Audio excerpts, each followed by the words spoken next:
అనుసరిస్తున్నాం ఆలోచించండి. ఇవన్నీ మన జీవితంలో కనబడుతున్నాయా, అనుసరిస్తున్నామంటే ప్రశ్నార్థకమని చెప్పాలండి. ఏదన్నా ఎవరైనా జారికి ఒక మాట అన్నారనుకోండి, ఏమంటారు? పోనీలేమ్మా అంటే అన్నావు, నా అక్కే కదా, నా చెల్లే కదా, నా తమ్ముడే కదా, నా అన్నే కదా అని క్షమిస్తారా? వాడు ఒక మాట అంటే తిరిగి ఎన్ని మాటలు అంటావు? 4. ఆమె ఒక మాట అంటే ఒకే చర్చికి వస్తారు మహానుభావులు, మహాతల్లులు. ఏమా ఏదైనా నీళ్ళ దగ్గర గొడవ అయిందనుకోండి, ఒకే చర్చికి వెళ్తారా? ఒకే చర్చికి. ఒకే ముసుగు వేసుకుంటారు, ఒకే బల్లలోని తీసుకుంటారు, ఒకే రొట్టె విరుస్తారు, ఒకే ద్రాక్షారసం తీసుకుంటారు, ఒకే బైబిల్ని నమ్ముకున్నారు, ఒకే క్రీస్తును అంగీకరించారు. ఏమైంది మరి? అమ్మ పలానా వాళ్ళ ఇంటికి వెళ్ళొద్దా రండి అంటే మన క్రైస్తవులు వచ్చి సమాధానం చెప్పండి.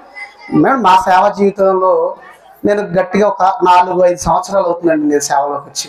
ఈ 4-5 ఏళ్లలో నేను చూసిన ఈ సంగతులు ఏవైతే ఉన్నాయో చాలా బాధ అనిపిస్తుంది. కొన్ని ఇళ్ళకి వెళ్తే పలానా వాళ్ళ ఇంటికి వెళ్ళి, అమ్మ పలానా వాళ్ళు ఉన్నారు వాళ్ళ ఇంటికి వెళ్ళొద్దారు అని అంటే, దయచేసి నన్ను క్షమించండి పాస్టర్, మేము రాలేదు. ఆమెకి నాకు పడదు, ఆ కుటుంబానికి మా కుటుంబానికి పడదు అంటే వాళ్ళకి నాకు పడదు అని అంటున్నావు అంటే ముందు నీకు క్రీస్తు పడడని అర్థం అవ్వాలి. తెలుసా మీకు? వాళ్ళకి నాకు పడదని మీ నోట్ అంటే ఏమన్నా మాట వచ్చింది అని అంటే ముందు నీలో క్రీస్తు లేడని అర్థం చేసుకో. క్రీస్తు నీలో ఉంటే ఏముండాలి? క్షమాగుణం. ఎంత చక్కగా చెప్తామండి. ప్రేమ, సంతోషం, సమాధానం, దీర్ఘశాంతం, దయాళత్వం, మంచితనం, ఆత్మఫలాలుగా కళ్ళు మూసుకొని టక అప్పచెప్పేస్తాం. 9 అందరూ 9 అప్పచెప్పేస్తాం. మరి 9లో నీ జీవితంలో ఎన్నున్నాయి? నీ జీవితంలో ఎన్నున్నాయి? పక్కన వారు ఎవరైనా అమ్మ పలానా ఆమె పలానా ఆయన కానీ పర్లేదండి, చాలా మంచివారండి, ఒక మాట అన్న తిరిగి మాట అన్నరండి అనే ఆ మంచి సాక్ష్యం నీకుందా? ఆ మంచి సాక్ష్యం మీ మీద ఉందా? మరి ఎక్కడండి దేవునికి మనం ఇష్టలుగా బ్రతుకుతున్నాం? ఎక్కడ క్రీస్తుకి ఇష్టలుగా బ్రతుకుతున్నాం? క్రీస్తు పేరు చెప్పి పండగ చేస్తున్నాం, వండుకుంటున్నాం, తింటున్నాం, తాగుతున్నాం, తందాలాడుతున్నాం. మరి ఆ క్రీస్తు చెప్పిన మాటల సంగతి ఏంటి? మీ పిల్లలు స్కూల్కి పంపిస్తారు. మీ పిల్లలు స్కూల్కి పంపించిన ప్రతిరోజు స్కూల్కి వెళ్తుంది వస్తుంది, వెళ్తుంది వస్తుంది, వెళ్తున్నాడు వస్తున్నాడు, పుస్తకాలు ఎలా తీసుకెళ్ళాడు అలాగే తీసుకొస్తున్నాడు. మార్కులు చూస్తే 0, నిల్, ఉపయోగం లేదు. ఏం చేస్తారమ్మా? ఏం చేస్తారు మీరు? కొడతారా కొట్టరా? చెప్పరా? ఏంటి సమాధానం లేదు. అర్థమవుతున్నా లేదు అసలు నా మాటలు మీకు అర్థమవుతున్నాయా? మరి చెప్పండి, కొడతారా కొట్టరా? కొడతారా? ఎందుకు కొడుతున్నారు? పోనీలేండి, వెళ్తున్నాడు వస్తున్నాడు, చిన్నగా అలవాటు అవుతున్నాడు, పోనీ అనొచ్చు కదా. అబ్బబ్బే, వేలకు వేల రూపాయలు కష్టపడి సంపాదించి చెమటోడ్చి సంపాదించిన దాన్ని కడుతున్నాను నేను వాడికి. అక్కడ వాడు చదువుకోకపోతే ఎట్లా? చదువు రాకపోతే ఎట్లా? అస్సలు ఉపేక్షించే సమస్య లేదంటావు. మరి దేవుడు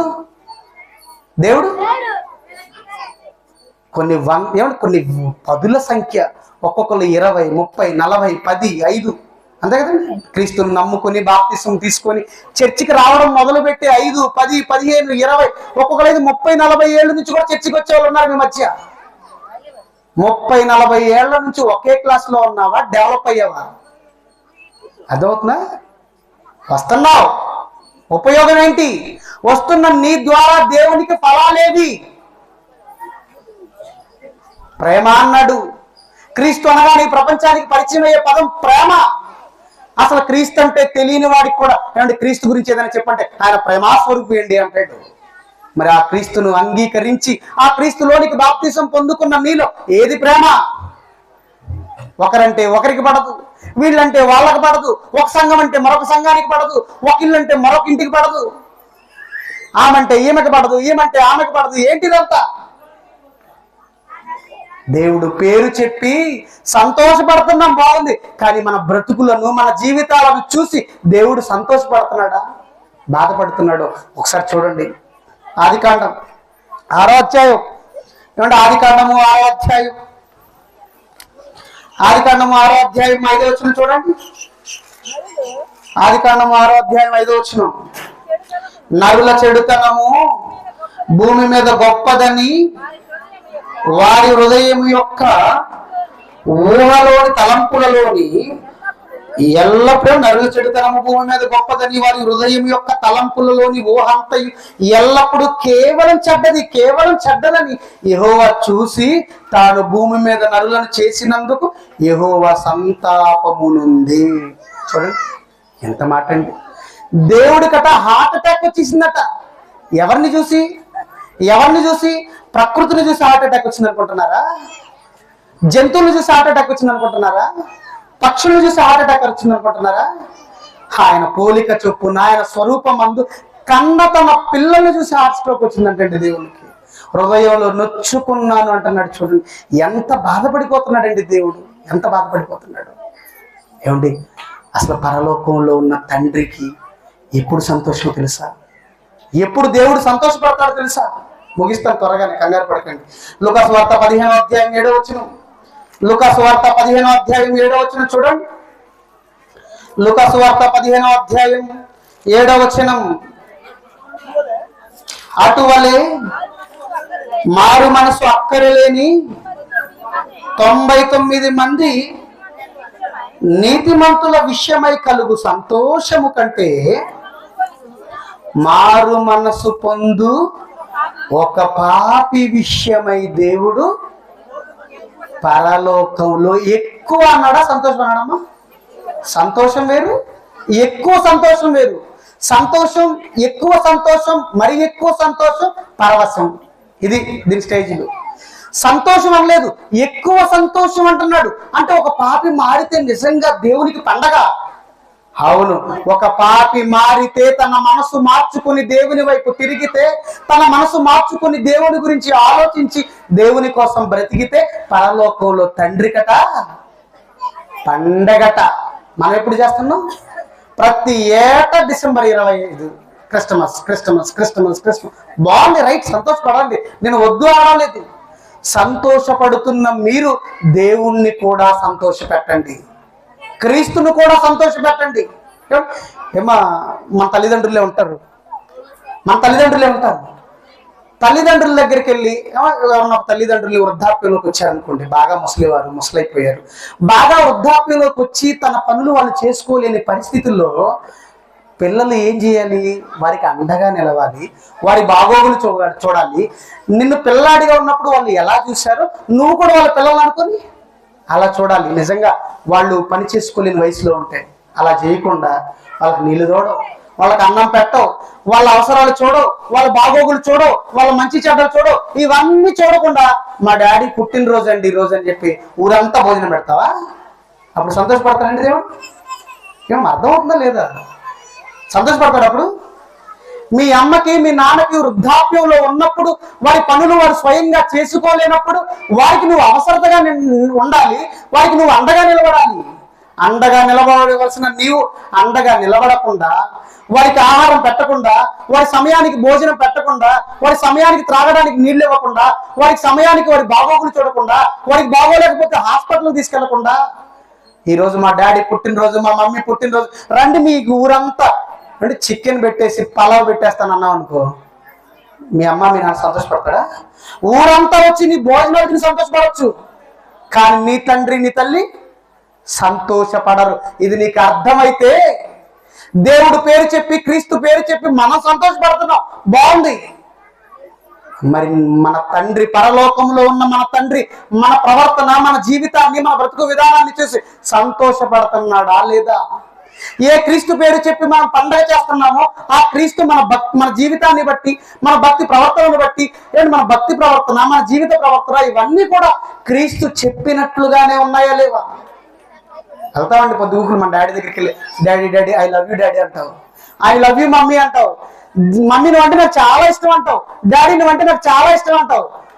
ఏ కాడ పక్కన కూర్చోండి నువ్వు అంటే నాకు ఇష్టం, ఐ లవ్ యూ అంటూ మీ అమ్మ మీ నాన్నకి నీళ్లు తోడలేదు అనుకో, భోజనం పెట్టలేదనుకో, వాళ్ళ అవసరాలు తీర్చలేదనుకో, వారు అడిగిన పని చేయలేదనుకో, వారు చెప్పిన మాట వినలేదనుకో, ఏమంటారమ్మా? ఏ తల్లిదండ్రులు జనరల్ చెప్పండి.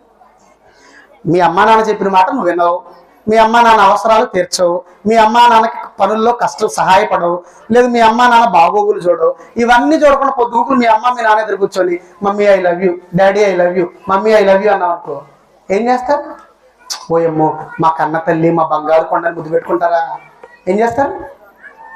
లాగి చంపకేసి ఒకటి ఇస్తాడు తండ్రి. ఇచ్చేమంటాడు?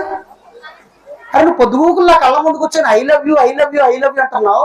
నిజంగా నువ్వు నన్ను ప్రేమిస్తే నా బాగోగులు చూడవా? నిజంగా నువ్వు ప్రేమిస్తే నన్ను నా మంచి చెడ్డలు చూడవా? నాకు నీళ్లు తోడవా? నాకు అన్నం పెట్టవా? నా పనిలో నువ్వు నాకు సహాయపడవా? నాకు అండగా నిలబడవా? అడుగుతాడా అడగడా? అడుగుతాడా అడగడా? ఏంది ఎవరు మాట్లాడడం లేదు, అసలు వింటున్నారా లేదా? మరి చాలా కష్టపడి దూరం నుంచి వచ్చాను మీకు వాక్యం చెప్పడానికి. వినండి. అడుగుతాడా అడగడా? అడుగుతాడా? కొడతాడా? మరి ఇప్పుడు దేవుడు సునామీలు తీసుకొచ్చి, భూకంపాలు తీసుకొచ్చి, ఏమంటే ఈ ప్రకృతి వైపరీత్యాలతో, కరోనాతో కొన్ని లక్షల మందిని తీసుకెళ్ళిపోయాడు. అవునా? 2020లో కరోనా వచ్చింది. ఎంతమంది చనిపోయారమ్మా? ఎంతమంది చనిపోయారు? సుమారుగా కొన్ని లక్షల మంది చనిపోయారు. లక్షల మంది చనిపోతే మనం ఏం చేస్తాం? దేవా కాపాడు, దేవుడా కాపాడు అంటారు. దేవా నేను చేసిన పాపం వలనే ఈ రోగం వచ్చింది, నన్ను క్షమించని దేవుని పాదాలు చెంతపడిన వాళ్ళు ఎవరైనా ఉన్నారు? కరోనా వచ్చింది, కాపాడు. ప్రకృతి వైపరీత్యాలు వస్తున్నాయి, కాపాడు. నా అవసరాలు తీర్చు, నాకు మంచి బిల్డింగ్ ఇవ్వు, నాకు మంచి బట్టలు ఇవ్వు, నాకు మంచి ఉద్యోగం ఇవ్వు. ఇదే దేవా నేను చేసిన పాపం వల్లనే, దోషం వల్లనే ఈ రోగాలు వచ్చాయి, ఈ పాపాలు వచ్చాయి. ఇక ఎప్పుడు నేను ఈ రోగం రాకుండా ఈ పాపం చేయను తండ్రి. ఇక ఎప్పుడు నీ సన్నిధిలో నేను పాపం చేయను, నీకు నచ్చినట్లుగా, నీకు ఇష్టమైనట్టుగా నేను బ్రతుకుతాను తండ్రి అని దేవునికి మాట ఇచ్చేవాళ్ళు ఎంతమంది ఉన్నారండి మీ ప్రార్థనలు? నోరు తెరిస్తే ఉదయం లేచిన దగ్గర నుంచి రాత్రి పడుకునేంత వరకు మనం చేసే ప్రార్థనలన్నీ ఎవరికమ్మా? మన గురించే. అది ఇది అది లేదు, ఇది లేదు. ఇదే వద్దు అని నేను అనడం లేదు, తప్పు అని నేను అనడం లేదు. మళ్ళీ మీరు అలానే బయటకు వెళ్ళిపోయామండి, ఎవరో వచ్చాడో పాస్టర్ గారు అడగొద్దు అంటున్నాడని చెప్పకండి, అడగండి, నేను తప్పు అనడం లేదు. కానీ మన బాగోగులు, మన మంచి చెడ్డలు దేవుణ్ణి అడుగుతున్నా మనం. ఏ రోజైనా దేవా నువ్వు బాధపడుతున్నావు కదా, నీ బాధను నేను ఎలా తెచ్చాలి, ఒక పాపిని నేను ఎలా మార్చాలి, నీ వాక్యం నాకు నేర్పించు, నీ పాటలు నాకు నేర్పించు, నీ వాక్య ప్రకారంగా నేను బ్రతికేటట్లు చేయదేవా అని చెప్పి ఏ రోజైనా ఎవరైనా తండ్రి నేను చేసిన పాపాలను క్షమించు, ఇక ఎప్పుడు నేను పాపం చేయనని దేవుని ముందు పశ్చాత్తాపడి దేవునికి మాట ఇచ్చి ఆ పాపాన్ని విడిచిపెట్టిన వారు ఎంతమంది ఉన్నారు చెప్పండి? అలా ఉంటేనే దేవుడు మనలను ఇష్టపడతాడు. ఆయనకి ఇష్టలుగా ఉంటేనే దేవుడు మనలను కాపాడతాడు. మన కుటుంబాలలో సమాధానం ఉంటుంది. అలా కాకుండా దేవునికి ఇష్టానుసారంగా బ్రతకకుండా నాకు నచ్చినట్టుగా నేను బ్రతుకుతాను అని చెప్పి వారంలో ఒక రోజు చర్చికి వచ్చేసి ఆ రోజంతా దేవునికి అని చెప్పేసి మిగిలిన సోమవారం నుంచి శనివారం వరకు 6 రోజులు నా ఇష్టం అన్నావు అనుకో, ఇక దేవుడు కూడా నా ఇష్టం, యువర్ గెట్ అవుట్ అంటాడు. అంతే. చచ్చిన తర్వాత నేను కూడా నా ఇష్టమేరా, వెళ్ళిపోను, నాకు అవసరం లేదు, నరకానికి వెళ్ళిపో అంటాడు. నరుడు అడుగు 1000 ప్రశ్నలకైనా దేవుడు సమాధానం చెప్తాడు, కానీ దేవుడు అడిగే ఒక ప్రశ్నకు కూడా నరుడు సమాధానం చెప్పలేడండి. నిజంగా మన భక్తి జీవితాలు ఏ స్టేజ్లో ఉన్నాయి, ఏ స్థాయిలో ఉన్నాయో ఒకసారి ఆలోచించుకోండి పిల్లలు. సమాధానం ఉందా? ప్రేమ కలిగి ఉండాలి. ఆత్మ ఫలాల్లో మొట్టమొదటి ఫలం ఏంటి? ప్రేమ. నీలో చూస్తే నీలో ప్రేమ కనపడాలట దేవుడికి. మీకు తెలుసో లేదో, దేవుడు ఏదో మనం అందంగా అలంకరించుకొని వచ్చేస్తే ఈ పై బట్టలు పై రూపాన్ని చూస్తాడు అనుకుంటున్నారే మీరు? పై రూపాన్ని దేవుడు లక్ష్య పెట్టడు. నరుని పై వేషము దేవుడు లక్ష్య పెట్టడు. మరి దేవుడు చూసేది ఏంటి? మనసు. నీ హృదయం మంచిగా ఉందా లేదా, దేవునికి ఇష్టమైనదిగా ఉందా లేదా, ఇది ఆలోచిస్తాడండి. ఇదే చూస్తాడు దేవుడు. మరి దేవునికి ఇష్టరాలుగా మనం బ్రతుకుతున్నామా లేదా? 20, 30, 40, 50 ఏళ్ల నుంచి కూడా దేవుని సన్నిధికి వచ్చేవాళ్ళు ఉన్నారు. మనలో ప్రేమ ఉందా? సంతోషం ఉందా? సమాధానం ఉందా? పక్కన వారితో ప్రేమ కలిగి ఉంటున్నాము. ప్రేమ అనే పదానికి బైబిల్ ఎంత పెద్ద పీఠం ఇస్తుందో తెలుసా? బైబిల్ అంతా చదవండి, మీకు అర్థమవుతుంది. ఆ దేవుని మనసు ఏంటో, ఆ దేవుని కష్టం ఏంటో, ఆ దేవుని సంతోషం ఏంటో, ఆ దేవునికి ఇష్టమైనవేంటో ఇవన్నీ మనకు తెలియాలి అని అంటే, దేవుని మనస్తత్వం తెలియాలంటే బైబిల్ చదవాలండి. 3 పూట్ల భోజనం చేస్తున్నావా? 3 పూట్ల భోజనం చేస్తున్నావు. 3 పూట్ల నేను బైబిల్ చదువుతాను చేద్దాకండి. ఎంతమందిలో 3 పూట్ల బైబిల్ చదివేవాళ్ళు ఒక్కలేరా? ఏమనాలి చెప్పండి? దేవుడు మనల్ని కాపాడతాడు అనుకుంటున్నారా? పరలోకం వెళ్ళిపోతాం అనుకుంటున్నారా? పరలోకం వెళ్ళడం అంత ఆషామాషి పని కాదు. సింపుల్గా పరలోకం వచ్చే పని అయితే ఎందుకండి పౌలు కష్టపడాలి? ఆయన పడిన కష్టాలు ఏంటో తెలుసు మీ అందరికీ. ఎన్ని దెబ్బలు తిన్నాడు, సముద్రాల్లో ఓడ పగిలిపోయి ఎన్ని రాత్రులు గడిపాడు. ఏంటి అసలు యేసుక్రీస్తు కూడా కష్టపడుతుందో చెప్పండి. మన పాపాలు తీసేయడానికి ఈ లోకానికి వచ్చాడు. ఓకే, రైట్, బాగుంది. ఈ లోకానికి వచ్చిన ఆయన స్పెషల్ శరీరంతో ఏమైనా వచ్చాడమ్మా? మనలాంటి శరీరమేగా, మనలాంటి ఆకలి దప్పులేగా, మనలాంటి బాధ, సుఖం, కష్టం అన్నీ ఉన్నాయి కదా. అన్నీ ఉన్నా మట్టి శరీరంలో పుట్టినా మచ్చలేని వాడిగా బ్రతకచ్చని చూపించిన ఒకే ఒక వ్యక్తి అండి ప్రపంచానికి, యేసుక్రీస్తు మాత్రమే. యేసుక్రీస్తు మాత్రమే. మరి అంత గొప్ప వ్యక్తిని, ఆ మహనీయుడిని, మహానుభావుడిని నమ్ముకుని అంగీకరించి ఆయన దగ్గరకు వస్తున్న మనం మరి మచ్చలేని వారిగా బ్రతుకుతున్నామా? హ్యాపీ క్రిస్టమస్ అని చెప్పి, హ్యాపీ న్యూ ఇయర్ అని చెప్పి పండగలు చేసుకొని తాగి తందనాలాడి దేవునికి అయిష్టంగా, అయిష్టుడుగా, అయిష్టరాలుగా బ్రతికి మరణించిన మరుక్షణం పాతాళానికి వెళ్ళిపోతున్నారా? ఆలోచించండి పిల్లలు. మనిషి పుట్టింది దేవుని కోసం బ్రతకడానికి. మనిషి పుట్టింది దేవుని కోసం బ్రతకడానికి. నువ్వు పుట్టావు అంటే నువ్వు దేవుని కోసం బ్రతకడానికే దేవుడు నిన్ను పుట్టించాడు. కారణం లేకుండా ఏం పుట్టలేదు. ఎవడు అన్నాడు కారణం లేకుండా నేను పుట్టాను, నేను ఎందుకు ఇచ్చా నాకు ఈ జన్మ దేవుడా అని పాట రాశాడు ఒకడు. కారణం లేకుండా పుట్టలేదమ్మా. మనమంతా కూడా కారణ జన్ములమే. కారణం ఉంది, ఆ దేవుని కోసం బ్రతకాలి అని. మరి ఎంతమంది బ్రతుకుతున్నాం? ఎంతమంది మీటింగ్స్ అంటే వస్తున్నాం, ఆ మీటింగ్స్ దగ్గర పని చేస్తున్నాం, సేవకులకు పరిచర్య చేస్తున్నాం, లేదంటే ఆ మీటింగ్కి అవసరమైన ఆర్థిక ధనాన్ని సహాయంగా ఇస్తున్నాం. ఏ విధము చేతనైనను సరే నీ శక్తి లోపము లేకుండా నువ్వు ఈ భూమి మీద ఉన్నప్పుడు మాత్రమే బ్రతకాలి. చచ్చిపోయిన తర్వాత దేవా నాకు ఒక ఛాన్స్ ఇవ్వు, నేను మారుతానంటే నో ఛాన్స్. ఆల్రెడీ ధనవంతుడు లాజరు వెళ్ళిపోయారు. లాజరు హాయిగా నెమ్మది పొందుతున్నాడు. ధనవంతుడు ఒక్క ఛాన్స్ ఇవ్వయ్యా నాకు, నేను ఎలాగో వచ్చేసాను, నాకు తప్పదు. భూమి మీద నాకు 5 సహోదరులు ఉన్నారు, వాళ్ళు ఈ ప్లేస్కి రాకుండా నేను వాళ్ళని అడ్డుకోవాలి. చచ్చిపోయిన వాడు ఎవడైనా ఒకడు వీళ్ళు చెబితే గానీ వారు మారయ్యా. జనాలు అలా ఉన్నారు. మరి ఏం చేస్తాం? పంపించు. మోషేయు ప్రవక్తలు అక్కడ ఉన్నారు, వారి మాట మీ సహోదరులు వినాలి అన్నాడు. అర్థం. మనం పరలోకం వెళ్ళాలి అని అంటే దేవునికి ఇష్టడుగా, ఇష్టరాలుగా బ్రతకాలి. మనకి దేవునికి ఇష్టమైన వ్యక్తి, దేవునికి ఇష్టమైన పనులేంటి, దేవునికి ఇష్టమైన కార్యాలు ఏంటి అని అంటున్నారా? బైబిల్ చదవండి. దేవుడికి ఇష్టమైన పనులేంటో, దేవునికి ఇష్టమైన కారణాలేంటో ఇవన్నీ బైబిల్ చదివితే మీకు అర్థమవుతాయి. వాటి ప్రకారంగా బ్రతికితే దేవుడు మనల్ని ఇష్టపడతాడు.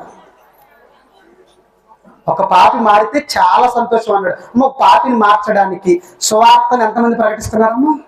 సువార్తను ఎంతమంది ప్రకటిస్తారు? ఏమండి ఇదేమో మాకేం పని లేదు, తుచి ఇది మాకు సంబంధం లేదు, అది పాస్టర్ల పని, దైవజనుల పని అనుకుంటున్నారా? ఓకే, పాస్టర్ గారు దైవజనులు వాక్యం చెప్తారు. మరి ఆ వాక్యం దగ్గరికి తీసుకొచ్చి ఎంతమందిని కూర్చోబెడుతున్నావు? నువ్వు నీ భర్తను కూర్చోబెడుతున్నావా? నీ అమ్మను కూర్చోబెడుతున్నావా? ఎందుకో మరి ప్రార్థన, వాక్యం, చర్చ్ అంటే వాళ్ళంతా లేడీసే కనపడతారు. మరి పురుషులు ఏమైపోతారో నాకు తెలియదు. మరి అవసరం లేదు పురుషులు ఏమని, మీరే తీసుకొచ్చి కూర్చోబెట్టాలి. మీ భర్తని, మీ అన్నని, మీ తమ్ముడిని మీరు తీసుకొచ్చి కూర్చోబెట్టి వినిపించండి దైవజనులు చెప్ప, లేకపోతే మీరే చెప్పండి మీకు తెలిసిన వాక్యం. దేవుడు సంతోషపడే పనిది చేస్తున్నావా? ఏవో గ్రంథమును దివారాత్రము ధ్యానించువాడు ధన్యుడని నోటి మాట కంటస్తాం. మనకి ఎంతమంది చదువుతున్నారమ్మా? వీళ్ళు ప్రేమ కలిగి ఉండండి అన్నాడు. నేను మీ నిమిత్తం ప్రాణం పెట్టాను కనుక మీరు కూడా మీ సహోదరుల నిమిత్తం ప్రాణం పెట్టండి అని చెప్పి వెళ్ళాడు యేసుక్రీస్తు వారు. ఓకే, యేసుక్రీస్తు వారు మన కోసం ప్రాణం పెట్టాడు. మరి మన సహోదరుల నిమిత్తం మనం ప్రాణం పెట్టడం అంటే, నీ ప్రాణం పెట్టడం అంటే నువ్వు కష్టపడి చెమటొచ్చి సంపాదించిన నీ ధనంతో కొన్ని ఆత్మలనైనా రక్షించు, దేవుని దగ్గరికి తీసుకొచ్చి కూర్చోబెట్టు, వాక్యం వినిపించు. ఇది నువ్వు ప్రాణం పెట్టడం అంటే. దేవుని పనిలో నువ్వు ఒక మెయిన్ పిల్లర్గా ఉండు. ఇది ప్రాణం పెట్టడం అంటే. మరి ఎంతమంది పెడుతున్నారు?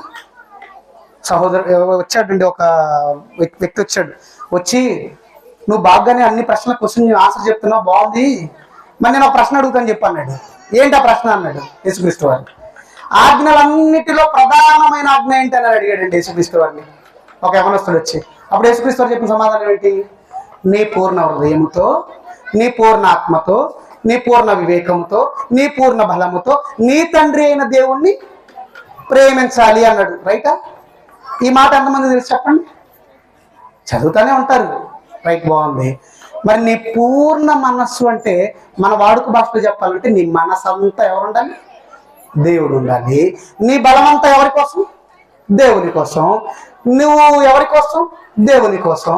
నీ వివేకం అంతా ఎవరి కోసం? దేవుని కోసం. సరే, మీ బలమంతా ఆజ్ఞలన్నిటిలో ప్రధానమైన ఆజ్ఞ అన్నాడంటే ఇది పాటించాలా వద్దా మీరు చెప్పండి? పాటించాలా? పిల్లలు స్కూల్కి వెళ్తారమ్మా, స్కూల్కి వెళ్ళినప్పుడు ఎగ్జామ్స్ దగ్గర పడుతున్నప్పుడు టీచర్స్ కొన్ని ప్రశ్నలు పెడతాడు. ఇది ఇంపార్టెంట్, ఇది ఇంపార్టెంట్, ఇది ఇంపార్టెంట్ అంటాడు. ముందు ఇంపార్టెంట్ క్వశ్చన్ చదువుతాడా, అన్ఇంపార్టెంట్ చదువుతాడా చెప్పండి? ఇంపార్టెంట్ చదువుతాడు. ఎందుకు? అందులో నుంచి ప్రశ్నలు అడిగే ఛాన్స్ ఎక్కువ ఉంది కనుక అవి చదువుకున్న తర్వాత మిగతా జోలికి వెళ్తాడు. అయితే నేను అడుగుతున్నాను నన్ను ప్రశ్న, ఆజ్ఞలన్నిటిలో ప్రధానమైన ఆజ్ఞ ఏది అనగానే నీ మనసంతా దేవుడు ఉండాలని యేసుక్రీస్తు చెప్పేసాడు, బాగుంది. మరి నీ మనసు నిండా దేవుడు ఉన్నాడా? మోస్ట్ ఇంపార్టెంట్ క్వశ్చన్ ఇది. ఖచ్చితంగా ఈ ఆజ్ఞ ప్రతి క్రైస్తవుడు పాటించి తీరవలసిన ఆజ్ఞ. మీకుందో లేదో చిటికలో తెలిసేయమంటారు నన్ను. ప్రార్థన ఎన్ని గంటలకని దైవజనం ప్రార్థన చేశారండి? ఎన్ని గంటలు స్టార్ట్ చేశారండి? ఇందా చెప్పారు పాస్టర్ గారు 11:30 గంట. మీరు ఎన్ని గంటలకు వచ్చారు? 11:15 స్టార్ట్ చేశారట. 11:15 స్టార్ట్ చేస్తే మనం ఎన్ని గంటలకు వచ్చాం? 2ంటికి వచ్చాం, ఇంకా వస్తానే ఉన్నాం. ఇదే గ్రౌండ్లో ఇదే స్టేజ్ మీద ఒక బ్యాంక్ మేనేజర్ వచ్చి రేపు మీ అందరికీ తలా ₹1,00,000 లోన్ ఇస్తాను, అయితే మీరు 10 గంటలకే బ్యాంక్ కాడికి రావాలన్నాడు అనుకోండి. ఎన్ని గంటలకు వెళ్తారు మీరు? అమ్మా అదేంటది అంటే వాక్యం దగ్గరికి చర్చి దగ్గరికి అనేసరికి 11:15 అన్నది 1, 2, 12, 3. ఓహో ఇది బాగుంది. బ్యాంకుల దగ్గరికి వెళ్ళి డబ్బులు ₹1,00,000 లోన్ ఎన్ని గంటలకు వెళ్తున్నావు? 9 గంటలకా? ఇదేంటి ఇది? అక్కడ కూడా 11, 12, 1 గంట 2ంటికి పోరాదు? అంటే ఇప్పుడు నీ మనసులో ప్రియారిటీ ప్రాధాన్యత దేనికి ఇచ్చు? డబ్బు కాదు, దేవునికా? డబ్బే. అంటే నీ మనసంతా డబ్బే. మరి దేవుడు? నీ మనసంతా నీ డబ్బు, నీ బంగారం, నీ భర్త, నీ భార్య, నీ పిల్లలు అంత నీ మనసు నిండా వీళ్ళే. మరి ప్రతి క్షణం నీ గురించి ఆలోచిస్తూ, నీ ఆకలి తీరుస్తూ, నీ దాహాన్ని తీరుస్తూ, ప్రతి క్షణం బ్రతికించడానికి నీకు అవసరమైన గాలికి శ్వాసనిస్తూ, అంతెందుకంటే నీ అవసరాలు, నీ ప్రమాదాలలో నిన్ను కాపాడలేదు. ఎన్ని ప్రమాదాల్లో తప్పించుంటాడు చెప్పండి? కరోనా 2020లో వచ్చింది, కొన్ని లక్షల మంది పోయారు. ఆ లక్షల మందిలో మనం కూడా పోకూడదు? మనం కూడా పోవాలి కదా. మరి ఎందుకు మనం అన్నాం బ్రతికి? నీ దేవుడు నీ పట్ల చూపిన ప్రేమ, నీ దేవుడికి నీ పట్ల ఉన్న చలవని, ఆయన చల్లగా చూడబట్టే ఈరోజు చల్లగా ఇక్కడ కూర్చోగలిగావు. ప్రతి క్షణం నువ్వు బ్రతుకుతున్నావు అంటే ఏమిటి? గంట కాదు, నిమిషం కాదు, 2 గంటలు కాదు, 3 గంటలు కాదు. నిజం చెప్తున్నాను, 1 సెకండ్ కూడా నువ్వు బ్రతకాలంటే దేవుని దయ ఉండాలి. తెలుసా నీకు? ప్రతి సెకండ్. అంటే ఇప్పుడు ప్రతి సెకండ్ ఎవరి గురించి ఆలోచిస్తున్నాడు దేవుడు? నీ గురించేనా? నీ గురించి ఆలోచిస్తున్నాడు. అందుకే దేవుడు కునుకాడు, నిద్రపోడు. ఎందుకు కునకాలి? ఎందుకు నిద్రపోవాలి? ఆయన కునికితే నిద్రపోతే ఈ ప్రకృతిలో నువ్వు ఎక్కడ పాడైపోతావో, ఎక్కడ చచ్చిపోతావో అని మన గురించి ఆలోచించి ప్రతి క్షణం ఆయన మనసంతా మన మీద పెట్టుకొని మన గురించి దేవుడు ఆలోచిస్తుంటే మనం ఏం చేస్తున్నాం? వారంలో 1 రోజు అది 1 గంట నువ్వు ఇచ్చే దేవునికి. నీ పక్కింటి వాళ్ళు నీకు ఏదైనా ఇచ్చారనుకో, ఏమంటావమ్మా? థ్యాంక్స్ బా, చాలా థ్యాంక్స్. గిన్నెడు చన్నీళ్ళు ఇస్తేనే థ్యాంక్స్ చెప్పావే. నీ కష్టాలు ఏదో 10,000 హెల్ప్ చేశాడని మళ్ళీ తిరిగి 10,000 వాడికి హెల్ప్ చేసావే. మరి దేవుడు ప్రతి క్షణం నిన్ను బ్రతికిస్తున్నాడు కదా, ప్రతి క్షణం ఆయన మనసంతా నీ మీద పెట్టుకున్నాడు కదా. మరి నువ్వు దేవునికి ఏం చేసావు? ఏ రోజైనా అన్నం తినేటప్పుడు దేవా ఈ రోజు తినడానికి మా ఆహారం మాకు ఇచ్చావని థ్యాంక్స్ తండ్రి అని చెప్పారు ప్రార్థనలో? ఆపిల్ పండు అలా చెట్టు కనపడగానే అలా తెంచుకొని అలా నోట్లు వేసుకుంటావు.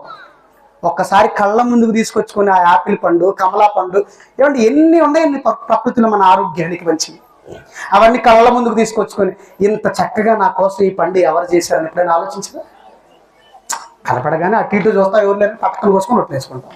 ఇది మన క్యారెక్టర్. కానీ ఎవరిచ్చారు? ఎందుకు ఇచ్చారు? నాకే ఎందుకు ఇవ్వాలి? ఇది జంతువులకు లేదు, నాకే ఎందుకు ఇచ్చాడు? మరి ఈ ప్రకృతిలో మనిషి బ్రతికినంత సౌకర్యవంతంగా, విలాసవంతంగా ఇంకే జీవైనా బ్రతుకుతుందా? ఏంటి ఇంకా ముగించట్లేదు, ఆకలి అయిపోతాం, ఇంటికి వెళ్ళిపోదాం అనుకుంటున్నారా? ముగిస్తానులే, కంగారు పడకండి. అమ్మా చెప్పండి, మనిషి బ్రతికినంత విలాసవంతంగా ఈ ప్రకృతిలో ఏ జీవైనా బ్రతుకుతుందా? ఏమో నువ్వు కారులో తిరుగుతున్నావు, ఏ రోజైనా కుక్క కారు తోలుకుంటే వెళ్తావు చూసావా? లేదా? ఎందుకని? ఈరోజు నువ్వు హాయిగా తింటున్నావు, నచ్చింది వండుకుంటున్నావు, నచ్చింది తాగుతున్నావు. ఏ జంతువు అయినా ఉందా మళ్ళీ కట్టుకున్న ఇంట్లో ఎన్ని రకాలు, డాబా అంటాడు, పురిగుడిస్ అంటాడు, డూప్లెక్స్ అంటాడు, 5 స్టార్ అంటాడు. ఊరి ఎంత విలాసవంతంగా బ్రతుకుతున్నావు. మరి ఏ జీవి బ్రతకడం లేదు ఎందుకు? అవన్నీ అనగా పుట్టినవి, మనిషి మాత్రం కనగా వచ్చినవాడు. నీ పోలిక చొప్పున, మన పోలిక చొప్పున, మన స్వరూపమందు నరులను చేయదము రండి అన్నాడు దేవుడు. ఆయన పోలికతో, ఆయన స్వరూపంతో నిన్ను కన్నాడు కనుకనే నువ్వు ఆయనకు పిల్లలు, మీరందరూ ఆయనకు పిల్లలు కనుకనే ప్రతిక్షణం మీ గురించి ఆలోచిస్తున్నాడండి, ప్రతిక్షణం మీకు హెల్ప్ చేస్తున్నాడండి. మరి మన గురించి ఇంతలా తాపత్రయపడుతున్న, మన గురించి ఇంతలా ఆవేదన పడుతూ, మన కోసం ఇంత పరితాపం చెందుతున్న దేవుని కోసం ఏమిస్తున్నా చెప్పండి? తిరిగి మనం ఏమిస్తున్నాం? దేవుని సన్నిధిలో కాసేపు కూర్చుని మాటలు వినలేని పరిస్థితి, దేవుని కోసం ఏది చేయలేని పరిస్థితి, దేవుని ఆజ్ఞను పాటించలేని పరిస్థితి. ఇలా ఉంటే వెళతామా పరలోకం? ఆలోచించండి పిల్లలు. క్రీస్తు పేరు చెప్పి పండగ చేసుకుంటున్నా, చాలా సంతోషం, బాగుంది. కానీ మన ప్రవర్తన ఆ క్రీస్తు చెప్పినట్లుందా? మన ప్రవర్తన, మన బ్రతుకు విధానం ఆ క్రీస్తు చెప్పినట్లుగా బ్రతుకుతున్నావా లేదని ఒక్కసారి క్వశ్చన్ చేసుకోండి. మిమ్మల్ని మీరు ప్రశ్నించుకోండి. ఇక నుంచైనా నా దేవుని కోసం నేను బ్రతకాలి, నా దేవుడు నా గురించి ఇంతగా ఆలోచిస్తున్నాడా, ఇంతగా పరితాపం చెందుతున్నాడా, ఇంతగా ఆవేదన పడుతున్నాడా? ఆలోచించి నీ దేవునికి తిరిగి కొంతైనా నువ్వు చెయ్యి. ఒక పాపి మారితే పరలోకంలో సంతోషం అన్నాడు. ఆయన ఆజ్ఞానుసారంగా నువ్వు బ్రతికితే ప్రకృతిలో ఎన్ని ఇచ్చాడండి మనకి, ఎన్ని ఇచ్చాడు చెప్పండి.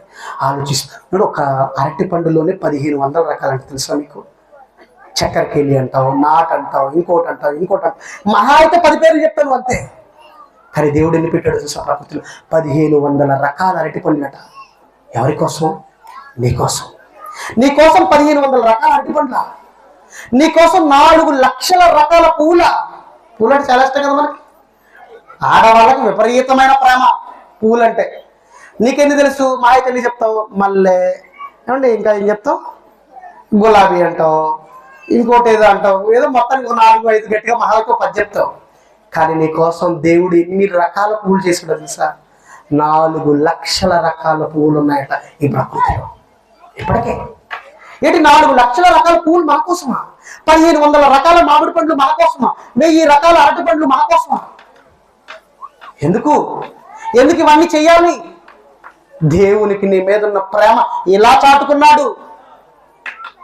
ఎన్నో ప్రమాదాల నుండి, విపత్తుల నుండి, రోగాల నుండి నిన్ను కాపాడాడు. ప్రతిక్షణం ఆయన మనసంతా నీ మీద పెట్టుకొని, ఒకవేళ వాళ్ళు నన్ను తడవలాడి కనుక్కుంటారేమోనని నీ గురించి ఆలోచిస్తూ, నీ గురించే మనసంతా, తన మనసు నిండా నువ్వున్నావు దేవునికి. కానీ నీ మనసు నిండా ఏముంది? బంగారం. పక్కింటి వాళ్ళు బంగారు కాసులు వేసుకుంటే చాలు మెడలో, ఆమెకున్నాయి నాకెందుకు తేవను అని భర్తలు పట్టుకుంటావు అంతేనా? పక్కింటి మంచి మేడ కట్టుకుంటే చాలు, నేను ఇంకా రేకుల్లోనే ఉన్నాడు చూడు, మిద్దేసేసాడు, నేను మిద్దేయాలని ఆలోచిస్తావు. పక్కన వాడిని చూసి ఎదగాలని ఎంత బాగా అనుకుంటున్నావు. అలా అనుకుంటున్న వాళ్ళందరికీ దేవుడు వేస్తున్న ప్రశ్న ఏంటో తెలుసా? ఓరి వెర్రివాడా, ఈ రాత్రి నీ ప్రాణమును అడుగుతున్నాడు, నీవన్నీ ఎవరు అవుతావో చెప్పన్నాడు. బాగా సంపాదించాడు, బాగా సమకూర్చాడు, బాగా బ్రతకాలనుకున్నాడు, రాత్రి సుఖంగా పడక మీద పడుకున్నాడు. అయితే ఈ రాత్రి దేవుడు కలుగు చేసుకుని అడుగుతున్నాడు, నువ్వు సిద్ధపరిచావు కదా కొన్ని కోట్ల రూపాయలు ఖర్చు పెట్టి, ఎవరి అవుతాయి అవి? నీ వారు, నీ పిల్లలు వారికి వెళ్ళిపోతాయి. నీవన్నీ వారికి, నీవేమో కాటికి. నువ్వు సంపాదించినవన్నీ నీ వారికి, నువ్వేమో కాటికి వెళ్ళిపోతున్నావమ్మా. మరి దేవుడు ఆలోచించరా? ఆలోచించండి దేవుని గురించి. టైం ఎంతైందండి? టైం ఇప్పుడైంది. ఓకే అండి, సరే. నా ఈ మాటలు మీకు అర్థమయ్యాయని భావిస్తూ, ఇంకా అనేకమైన సంగతులు పంచుకోవాల్సి ఉన్నది, ఇంకా చాలా చెప్పాలని ఆశపడ్డాను, కానీ టైం లేదు. మీరు వచ్చిందే 2-2:30కి, మరలా భోజనం టైము కనుక మరి చెప్పిన మాటలన్నీ మీకు అర్థమయ్యాయని భావిస్తూ నా ఈ మాటలు ముగిస్తున్నాను. కళ్ళు మూసుకుంటే చిన్న ప్రార్థన చేసుకుందాం. మమ్మల్ని మిక్కిలిగా ప్రేమించిన మా కన్న తండ్రి, మహోన్నతుడా, ప్రేమ కలిగిన దేవా తండ్రి, కొద్ది నిమిషాలు మీ మాటలు మీ పిల్లలకు అందించాను, వ్యర్థముగా పోక విన్న మాటలను బట్టి తండ్రి మీ పిల్లలు ఆలోచించి గ్రహించి వారి మనసులను మార్చుకుని మీ కొరకు బ్రతికే ధన్యతను తండ్రి మీ పిల్లలకు ప్రసాదించమని వేడుకుంటూ తండ్రి ఇంతటి కార్యక్రమానికి నాంది పలికిన మీ పిల్లలు, సంఘ పెద్దలు, సంఘస్థులు, సంఘ సభ్యులు, అలానే తండ్రి ప్రత్యేకించి తండ్రి మరి సంఘ కాపరి ప్రసాదరావు గారిని కూడా జ్ఞాపకం చేసుకోండి తండ్రి. మంచి మనస్సుతో మమ్మల్ని హక్కును చేర్చుకొని తండ్రి మీ మాటలు వినిపించడానికి మాకు సహకారిగా నిలబడ్డాడు. అలానే సహకారిగా నిలబడిన మీ కుటుంబాలు తండ్రి జ్ఞాపకం చేసుకోండి.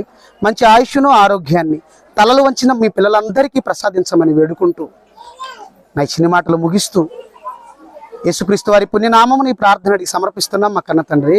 ఆమెన్. అందరికీ వందనాలండి. Thank you.